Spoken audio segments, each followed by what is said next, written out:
Howdy-ho YouTube, Major Cord here. It's time again to delve into the box o' shame. So, well, let's unlock it first. That would probably help. Whoa, okay. Well, that worked well. Fail. Okay, now that we have these two implements out of the package, let's take a look at our knife first. So for $10, what can you get in a dual-packed knife? They claim it has an ABS handle. I'm not going to deny that. I couldn't tell ABS plastic from cheaper, crappy plastic if you smack me in the forehead. I'm going to say the lockup on this knife is surprisingly stout. It's not a lock back like they advertise. This is, in fact, a liner lock. Lockup is at about 50%. Disengages fine, very smooth. You actually have a Torx bit in your pivot, and your pocket clip is remarkably stout. So, it oozes cheap, but at the same time, it oozes quality. It's a weird, almost umami taste in a knife. The jimping on the back is surprisingly tractionable.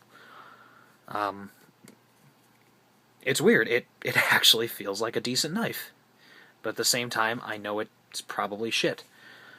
And I have actually attempted to sharpen this knife in the past. I used that Gatco triceps sharpener while I was fooling around with it the first couple days I got it. And I'm not entirely sure if I managed a workable edge, but we shall soon see. No, apparently I did not. At least not a phone book paper edge, but I can tell you that it'll probably slice your finger if you drew it along it. It came halfway sharp, and it took a very halfway decent edge. It's taking off pieces of nail right now. So, the knife itself, for $10, and especially at the discounted price of $5, if you really were in this value home centers, and especially because this is the only folding knife they had, if you were really in desperate need of a knife and value was your only option, I'd say this probably isn't too bad. Compared to some of the other cheap, crappy knives out there like Frost and Fury, this is probably a slightly better option. It seems a lot more sturdy and slightly better made. It's probably actually the best jimping I've ever felt on a cheap, crappy knife.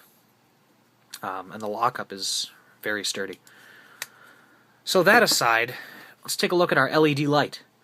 The aluminum body seems decently well made. It takes two AA lights, or AA lights. That's really, really nice. Your tail cap does have a clicky switch, which, feels pretty cheap and rubbery and like it's going to tear if you rub it too hard. Your key ring, which the lanyard is on here, feels like I could actually pull it off if I tried. Shall we try? Yeah. So, that's not really going to last too long.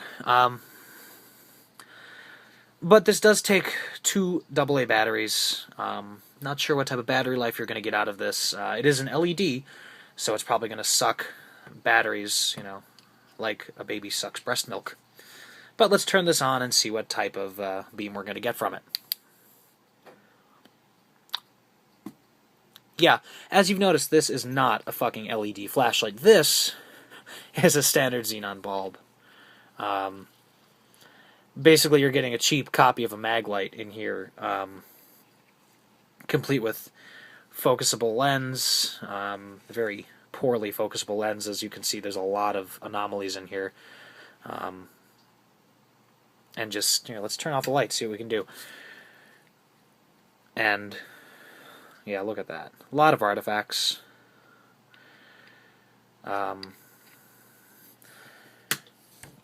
And I don't actually think there's a spare bulb either, so once this breaks, you're plumb out of luck. Does it? Yeah, it comes off with the tail cap. Oh, they did include an O-ring. so at least it's waterproof, I think.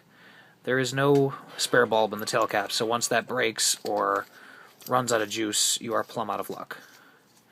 Good news is this is waterproof, or supposedly waterproof. I would not trust it even in a light drizzle, personally. Oh, look, it doesn't. No, okay, well, does it want to turn on? No. Okay, well, that's just grand. I'm glad it worked for the first part of the review, because it's obviously not going to work during the second.